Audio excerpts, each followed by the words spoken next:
আমি এতক্ষণ পর্যন্ত আপনাদের কাছে মোট 42টা প্রশ্নের উত্তর দিয়েছি। فقد قال الله تعالى في كلامه المجيد والفرقان الحميد أعوذ بالله من الشيطان الرجيم بسم الله الرحمن الرحيم قل إن صلاتي ونسكي ومحياي ومماتي لله رب العالمين لا شريك له وبذلك أمرت وأنا أول المسلمين وإذا قال تعالى لن ينال الله لحومها ولا دماؤها ولكن يناله التقوى منكم وقال رسول الله صلى الله عليه وسلم من وجد سعة لأن يضحي فلم يضحي فلا يحضر مصلانا أو كما قال رسول الله صلى الله عليه وسلم محترمي ومكرمي সম্মানিত আমার মুসল্লিন কিরাম মুরব্বিন আযম দিগার বেরাদারান ইসলাম পর্দার আড়ালে অবস্থানরত আমার সম্মানিত মা এবং বোনেরা যে আল্লাহ রাব্বুল আলামিন আমাদেরকে প্রতি জুমার নেই এই জুমাতেও সর্বাগ্রে তার ঘরে আসার তৌফিক দান করলেন। সেই মহান মনিবের পবিত্র দরবারে আমরা শুকরিয়া জ্ঞাপন করে পড়ে নিচ্ছি আলহামদুলিল্লাহ। দরুদ সালাত ও সালাম পেশ করতেছি আমাদের সকলের প্রিয় নবী বিশ্ব নবী মুহাম্মদুর রাসূলুল্লাহ বলুন সাল্লাল্লাহু আলাইহি ওয়াসাল্লাম। শুহাদায়ে কেরামের আত্মার সর্বোচ্চ মাগফিরাত কামনা করে জুমা পূর্ব অল্প কিছু আলোচনা করার চেষ্টা করব। আল্লাহ তাআলা যদি তৌফিক দেয়, ওমা তৌফিকি ইল্লা বিল্লাহ আলাইহি তাওয়াক্কালতু ওয়া ইলাইহি উনীব। সম্মানিত আমার মুসল্লিন কিরাম মুরব্বিয়ান আযম যুবক ভাইয়েরা, আপনারা অবগত আছেন যে আজকের যে জুমাটি, এই জুমা হচ্ছে জিলহজ মাসের প্রথম জুমা। আল্লাহ চাহে তো আমাদের সামনে আরেকটা জুমাও পাবো আগামী শনিবারের পরের শনিবার ইনশাআল্লাহ আমরা কোরবানির ঈদুল আজহা ইনশাআল্লাহ উদযাপন করতে যাচ্ছি। আল্লাহ তাআলা যদি আমাদেরকে বাঁচিয়ে রাখেন, হায়াতে তৈয়বা দেন। আমি আজকে যে বিষয় নিয়ে আপনাদের খেদমতে আলোচনা করব সেই বিষয়টি হচ্ছে কোরবানির কিছু প্রশ্নোত্তর। আজকের আলোচনাটা, আজকের জুমার খুতবাটা হবে কোরবানির বিভিন্ন প্রশ্নের উত্তর। আমি অনেকগুলো প্রশ্ন আপনাদের খেদমতে সাজিয়ে এনেছি। সময় কতটুকু আমাদেরকে সাপোর্ট করে সেটা জানি না। আল্লাহ তাআলা যেন সংক্ষিপ্ত পরিসরে কিছু গুরুত্বপূর্ণ মাসাইল যেন আমরা আলোচনা করতে পারি, সেই তৌফিক আল্লাহ তাআলা আমাদেরকে দান করুন। আমরা বলি আমিন। সম্মানিত আমার মুরব্বিজানেরা, যুবক ভাইয়েরা, আসলে প্রত্যেক মুসলমানের উপর দ্বীনি ইলম অন্বেষণ করা, অর্জন করা এটা ফরজ। কতটুকু ফরজ? একজন মুসলমান মুসলমানিত্ব নিয়ে চলা যায়, দৈনন্দিন কাজ কারবারে যা কিছু প্রয়োজন হয় সেটা অর্জন করা ফরজ। আপনি ব্যবসায়ী মানুষ, সবার উপর ব্যবসায়ীর জ্ঞান অর্জন করা এটা ফরজ নয়। কিন্তু আপনি যেহেতু ব্যবসা করতে যাচ্ছেন, ইসলাম ব্যবসা সম্পর্কে কী বলেছে সেই জ্ঞান অর্জন করা আপনার উপর ফরজ। আপনি একটা চাকুরি করবেন, চাকুরি করলে এটা মাসাইল যারা চাকুরি করে না তাদের উপর ফরজ নয়। কিন্তু যখন আপনি চাকুরি করার নিয়ত করেছেন, তখন কি কাজ করলে আপনার এই চাকুরিটা হারাম হয়ে যাবে ওই জ্ঞান অর্জন করা ফরজ। আপনি নামাজ পড়বেন, নামাজ পড়তে হলে নামাজের কিছু মাসাইল আছে। নামাজ আদায় করা যেভাবে ফরজ, নামাজের সেই মাসাইলগুলো শেখাও আমাদের উপর ফরজ। তো যেহেতু আমাদের সম্মুখে কোরবানির ঈদ সমাগত, সুতরাং আমরা যারা কোরবানি দিব আমাদের এই কোরবানি প্রসঙ্গের মাসাইল জানা ওয়াজিব। যেহেতু কোরবানি করা ওয়াজিব, কোরবানির মাসাইল জানাও ওয়াজিব। আল্লাহ রাসূল আলাইহিস সালাতু ওয়াস সালাম বলেছেন, তাদারুসুল ইলমি সাআতাম মিনাল লাইলি খায়রুম মিন ইহইয়াহিহা। যদি আপনি রাতের কিছু অংশ শরীয়তের জ্ঞান অর্জনের জন্য ব্যয় করেন, তাহলে আপনি সারা রাত ইবাদত করলে যেই সওয়াব হতো, অল্প কিছুক্ষণ টাইম আপনি দ্বীনি মাসআলা মাসাইলের জন্য ব্যয় করেছেন, ঠিক আপনার ততটুকু কি হবে, ফজিলত হবে, সওয়াব হবে। তো আমরা সরাসরি চলে যাচ্ছি প্রশ্নোত্তর আকারে। আজকের আলোচনাটা হবে প্রশ্নোত্তর আকারে। আমি যেই প্রশ্নগুলো আপনাদের খেদমতে সাজিয়ে এনেছি, 1 নম্বর প্রশ্ন, যে কোরবানি যেটা আসতেছে, এই কোরবানিটা কি? কোরবানিটা কি? প্রশ্ন। কোরবানি শব্দটাকে যদি আপনি ফার্সি অথবা উর্দুতে নেন, কোরবানি শব্দটা কোরবানি, তাহলে এটার অর্থ হবে ত্যাগ করা, বিসর্জন দেয়া। আর কোরআনুল কারীমের মধ্যে আরবি ভাষায় এসেছে কোরবান, কোরবানান, কোরবানুন। কোরবান শব্দের অর্থ নৈকট্য হাসিল করা। তো যেই পদ্ধতির মাধ্যমে আল্লাহ তাআলার নৈকট্য হাসিল করা হয়, সেই পদ্ধতিকে বলা হয় কোরবানি। আর যেহেতু আমরা আমাদের আর্থিক কিছু মাল আমরা কি করি, বিসর্জন দেই, ত্যাগ করি, আত্মত্যাগ করি, এই জন্য কোরবানির নাম কোরবানি। প্রশ্ন হচ্ছে, কোরবানি কিভাবে শুরু হয়েছে? কোরবানি শুরু হয়েছে হযরত আদম আলাইহিসসালামের 2 সন্তানের মাধ্যমে। সর্বপ্রথম কোরবানি দিয়েছিলেন হযরত আদম আলাইহিসসালামের পুত্র হাবিল এবং কাবিল। আমি বিস্তারিত ঘটনা বলবো না। আল্লাহ তাআলা হাবিলের কোরবানি কবুল করেছেন। তিনি একটা মোটা তাজা দুম্বা আল্লাহর রাহে কোরবানি করেছিলেন, সেটা আল্লাহ তাআলা কোরবানি করেছিলেন। আর কাবিলের কোরবানি আল্লাহ তাআলা কবুল করেন নাই। সেখান থেকেই হযরত আদম আলাইহিস সালাম থেকেই কোরবানি শুরু হয়েছে। ওয়াতলু আলাইহিম নাবা আবনাই আদম বিল হক ইয ক্বাররাবা কুরবানান ফাতুকবিলা মিন আহাদিহিমা ওয়া লাম তাকাব্বাল মিনাল আখার ক্বালা লাআকতুলান্নাক ক্বালা ইন্নামা ইয়াতাকাব্বালুল্লাহু মিনাল মুত্তাকিন। সূরা মায়েদা 27 নং আয়াতের মধ্যে আল্লাহ তাআলা এই প্রসঙ্গেই বলেছেন, হযরত আদম আলাইহিস সালামের 2 পুত্রের কোরবানি প্রসঙ্গে এখানে উল্লেখ আছে। আল্লাহ তাআলা সেখানে পরিসমাপ্তিতে বলেছিলেন, ইন্নামা ইয়াতাকাব্বালুল্লাহু মিনাল মুত্তাকিন, মুত্তাকিদের থেকেই আল্লাহ তাআলা কোরবানি কবুল করেন। এরপরে হযরত ইব্রাহিম আলাইহিস সালামের স্মৃতি বিজড়িত সেই কোরবানি থেকে কোরবানি এসেছে। আমরা সবাই জানি ইসমাঈল আলাইহিস সালামকে হযরত ইব্রাহিম আলাইহিস সালাম যেভাবে কোরবানি করতে নিয়েছিলেন, সেখান থেকেই কোরবানির প্রচলন হয়েছে। ওয়াফাদাইনাহু বিযিবহিন আযীম। আল্লাহ তাআলা ইসমাঈল আলাইহিস সালামের পরিবর্তে একটি মহান কোরবানি তিনি ফিদিয়া দিলেন। তো সাহাবায়ে কেরাম আল্লাহ রাসূলকে বলেছিলেন যে, ইয়া রাসূলুল্লাহ, এই কোরবানিটা কি?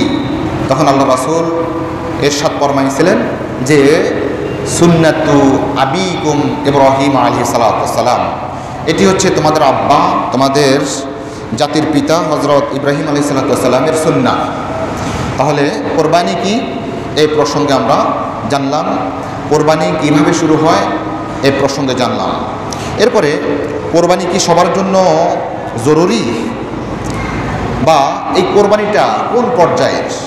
এটা কি ওয়াজিব, সুন্নত, মুস্তাহাব, নফল? এটা কোন পর্যায়ের? এর উত্তর হচ্ছে এই যে কোনো মুহাদ্দিসিন কিরাম, মুফাসসিরিন কিরাম, ইমাম বলেছেন যে কোরবানি করা ওয়াজিব, আর কেউ বলেছেন সুন্নতে মুআক্কাদা। সুন্নতে মুআক্কাদা, যাদের কোরবানির এই দিনসমূহের মধ্যে মোট 4 দিন, কেউ বলেছেন 4 দিন, কেউ বলেছেন 3 দিন, এই কোরবানির দিনসমূহের মধ্যে যার নিকট নেসাব পরিমাণ সম্পদ থাকবে, তার উপর কোরবানি করা ওয়াজিব হবে অথবা সুন্নতে মুআক্কাদা হবে। এরপরে প্রশ্ন হচ্ছে, কোরবানি কয় দিন করা যায়? কোরবানি কয় দিন করা যায়? এখানেও অধিকাংশ ইমাম বলেছেন যে 3 দিন। 3 দিন কোরবানি করা যায়। একটা হচ্ছে জিলহজ মাসের 10 তারিখ, 11 তারিখ, 12 তারিখ। আবার কোনো ইমাম বলেছেন 13 তারিখও করা যায়। তাহলে 4 দিন। তবে হ্যাঁ, প্রথম দিন আপনি কোরবানি করে ফেলবেন, এটাই হচ্ছে সর্বোত্তম। এরপরে প্রশ্ন হচ্ছে কখন কোরবানি করা যাবে, কখন কোরবানি করা যাবে? এটার উত্তর হচ্ছে ঈদের নামাজের পর কোরবানি করা যায়। ঈদের নামাজের পর কোরবানি করা যায়। প্রশ্ন হচ্ছে কোন কোন পশু দিয়ে কোরবানি করা যায়? তো বড় ধরনের মোট 3 ধরনের পশু আছে, ছোট ধরনের 3 ধরনের পশু আছে। মোট 6 ধরনের পশু দিয়ে আপনি কোরবানি করতে পারবেন। বড় ধরনের 3টি পশু হচ্ছে এই ওট, গরু, মহিষ।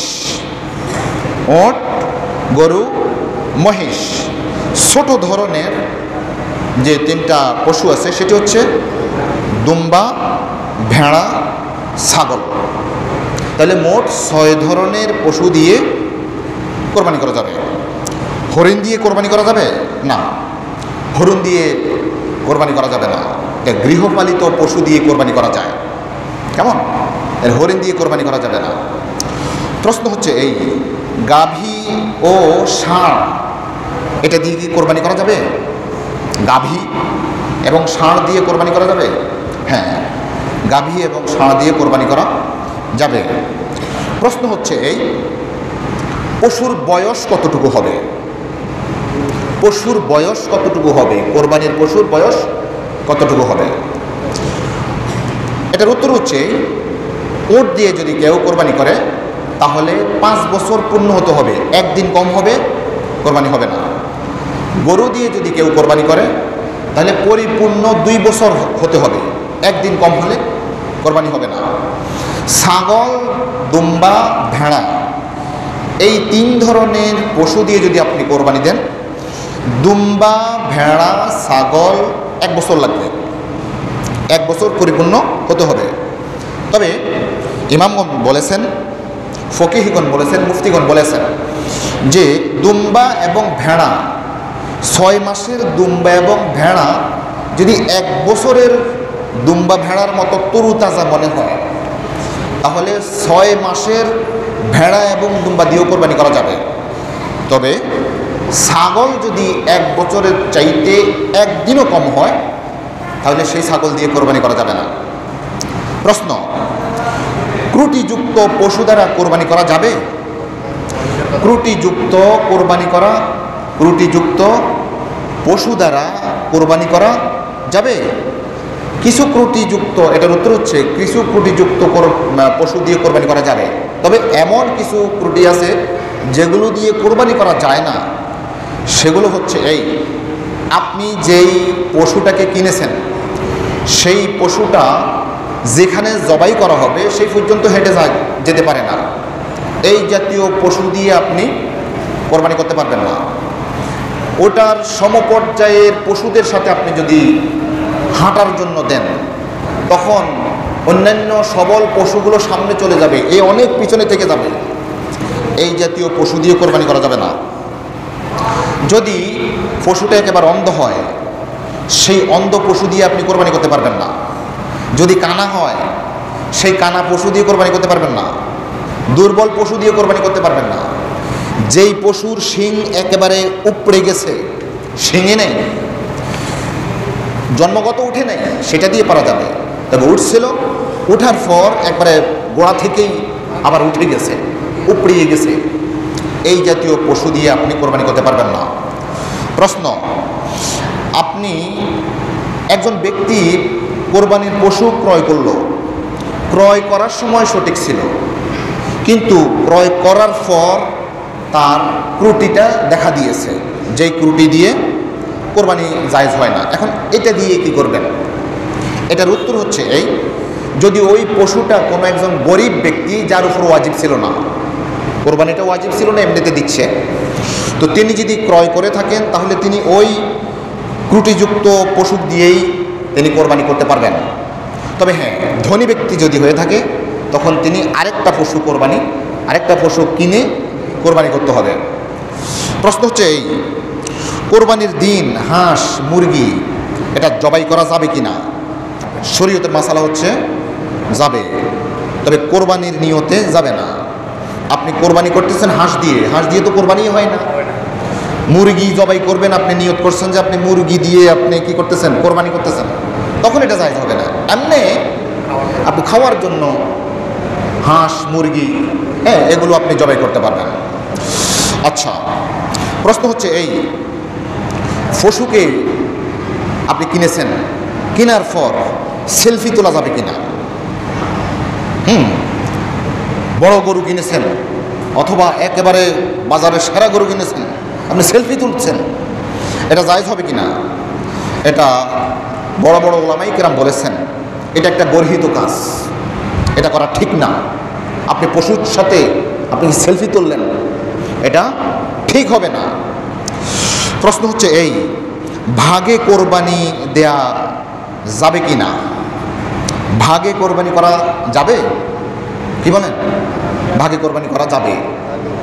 একটা গরু, ওট আর মহিষ, এই তিনটার মধ্যে সর্বোচ্চ 7 শরীকে আপনি কোরবানি করতে পারবেন। কেমন? এর কম হলেও হবে। আপনি যদি বলেন যে আমি গোটা মহিষ আমি নিজে 1 লাখ দেব, হ্যাঁ পারবেন। আপনি আরও সঙ্গে কিছু নেবেন, পারবেন। প্রশ্ন হচ্ছে এই, পশুতে 7 ভাগের কম অংশীদার, এটা পারা যাবে? হ্যাঁ, 7 ভাগের কমে পারা যাবে।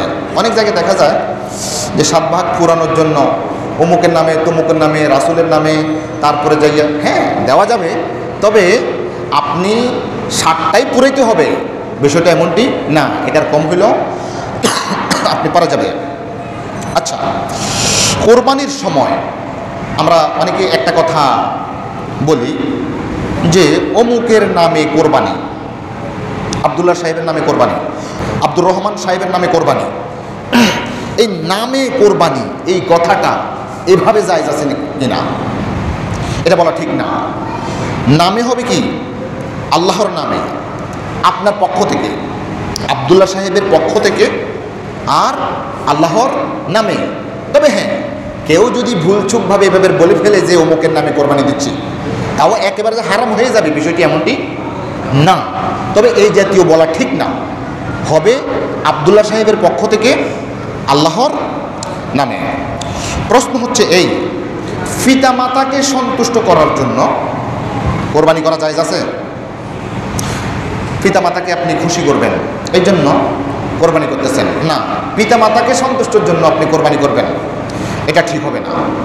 আবার অনেক জায়গায় দেখা যায় নিজে কোরবানি না দিয়ে পিতামাতার নামে কোরবানি দেয়।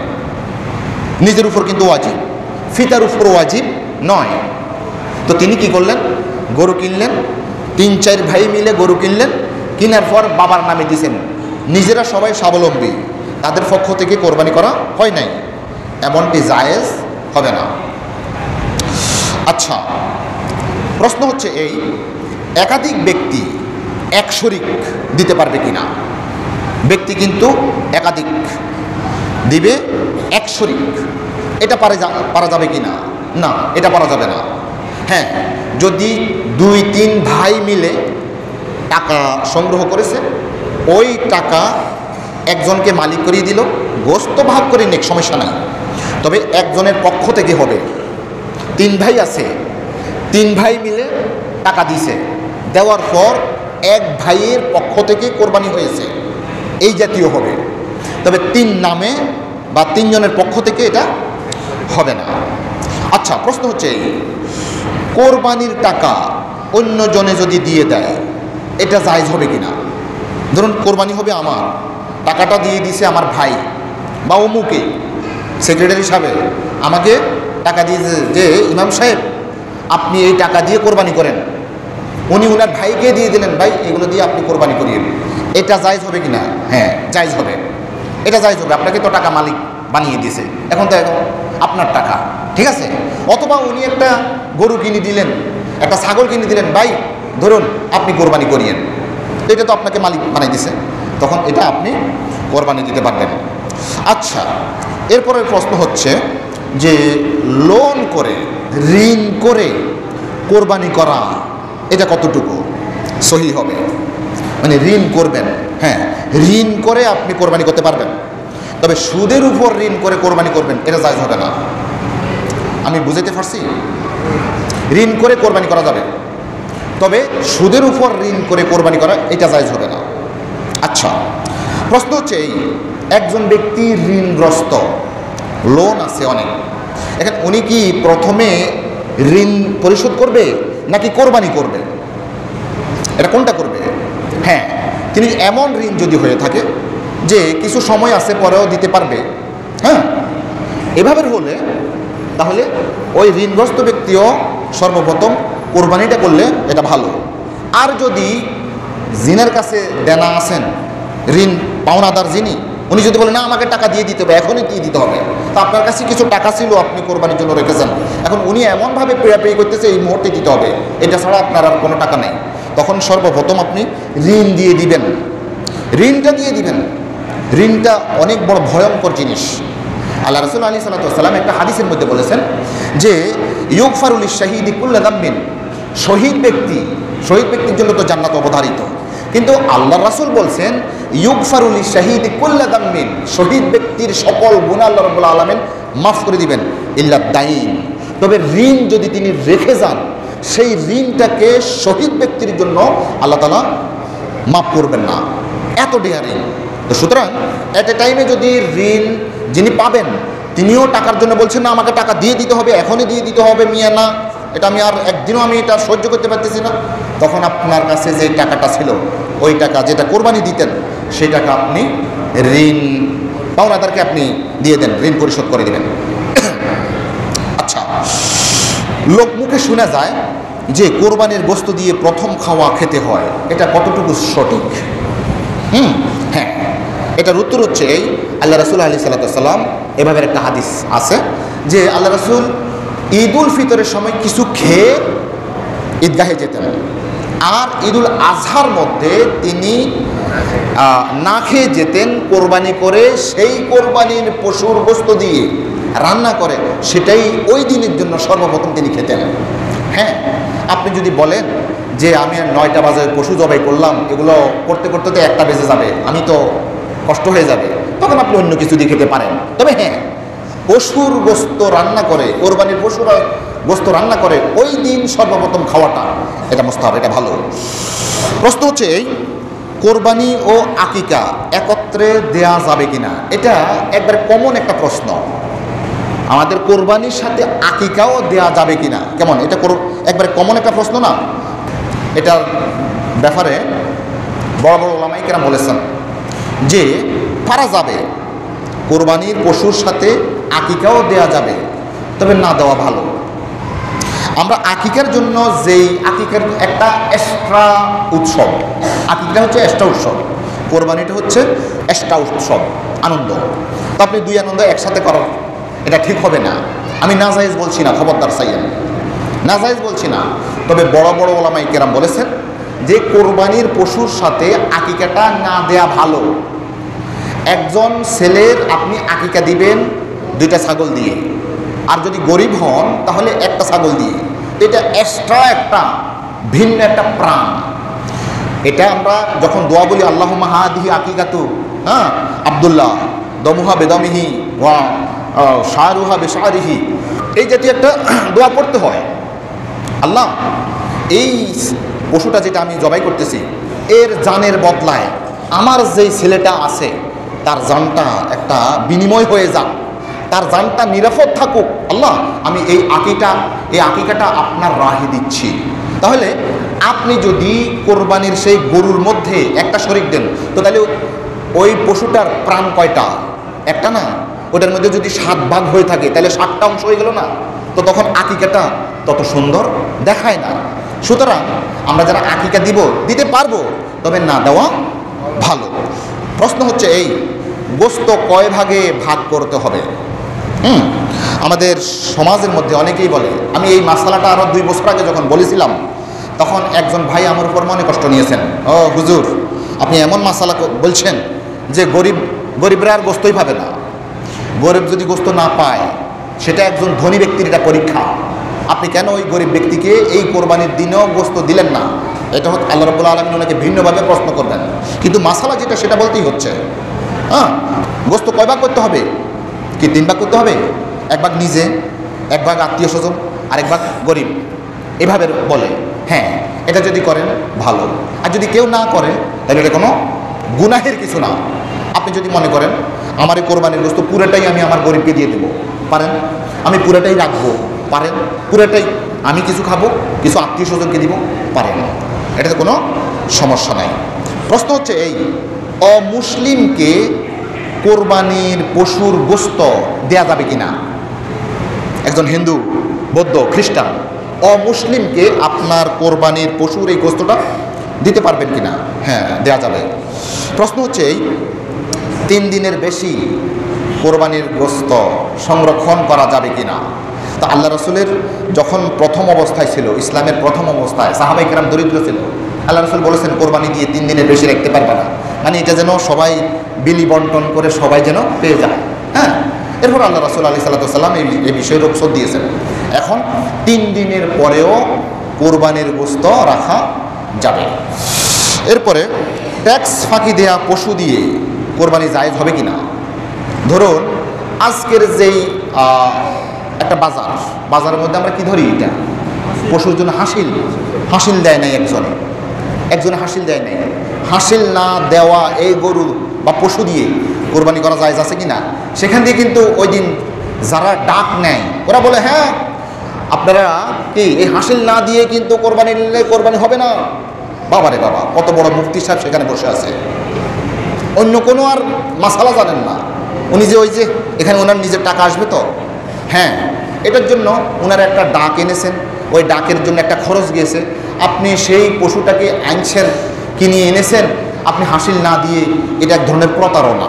তবে হ্যাঁ, এটা না দিয়ে যদি আপনি কোরবানি করেন, সে কোরবানি কিন্তু জায়েজ হবে, ওই কোরবানিটা জায়েজ হবে। ওইটা যে দেন নাই, সেটা ফাঁকি দিয়েছেন, প্রতারণা করেছেন, সেটার জন্য ভিন্ন আরেক ধরনের গুনাহ হবে। কিন্তু ওটার দেন নাই, এই জন্য আপনার কোরবানি হবে না, মাসালাটা এমনটি নয়। আচ্ছা, এরপরে বর্তমান সময়ের মধ্যে আধুনিক কিছু পদ্ধতিতে জবাই করা হয়। যেমন ধরেন মেশিন দিয়ে ভিতরে ঢুকালো, মেশিন দিয়ে ওই পশুটাকে জবাই করা, এটা কি জায়েজ আছে কি না? হ্যাঁ, জায়েজ আছে। তবে শর্ত হচ্ছে এই, যখন সুইচটা টিপ দিবে তখন বিসমিল্লাহি আল্লাহু আকবার, আল্লাহর নাম নিতে হবে। যদি নেয় তাহলে এটি কি জায়েজ আছে। আচ্ছা, একজন ব্যক্তি প্রবাসে আছে, সৌদি আরব আছেন, কুয়েত আছেন, কাতার আছেন, প্রবাসে আছেন। তো উনি কোথায় কোরবানি দিবে? কি ওখানে দিবেন নাকি এখানে দিবেন? কোনো সমস্যা নেই, উনি ওখানেও দিতে পারবেন, এখানেও দিতে পারবেন, ঠিক আছে, কোনো সমস্যা নেই। ওনার পক্ষ থেকে যদি বাড়িতে ওনার ওয়াইফে, ওনার ছেলেরা দিয়ে দেয়, কোনো সমস্যা নেই, এটা পারা যাবে। আচ্ছা, প্রশ্ন হচ্ছে চুরি করে এনে পশুটাকে আপনি চুরি করে এনে কোরবানি করবেন, এটা পারা যাবে কি না? না, চোরাইকৃত পশু দিয়ে আপনি কোরবানি করবেন, এটা আল্লাহ তাআলা কবুল করবেন না, আপনার এটা কোরবানি হবে না। আত্তাহিয়াতু লিল্লাহি ওয়াস সালাওয়াতু ওয়াত তাইয়্যিবাত, একটা হচ্ছে হালাল, একটা হচ্ছে পবিত্র। হালালও লাগবে, পবিত্রও লাগবে। যেমন ধরুন গরুর গোশত খাওয়া, এটা হালাল, তবে চুরি করে আনছেন, এটা পবিত্র হয় নাই। হালালও লাগবে, পবিত্রও লাগবে। তো হালাল হয়েছে তবে পবিত্র হয় নাই, চুরি করে এনে ওই বেচারা কী করেছেন, জবাই করেছেন, হবে না। আচ্ছা, প্রশ্ন হচ্ছে এই, রাতে কোরবানি করা যাবে কি না? রাতে, হ্যাঁ, রাতে কোরবানি করা যাবে, তবে এটা মাকরুহ।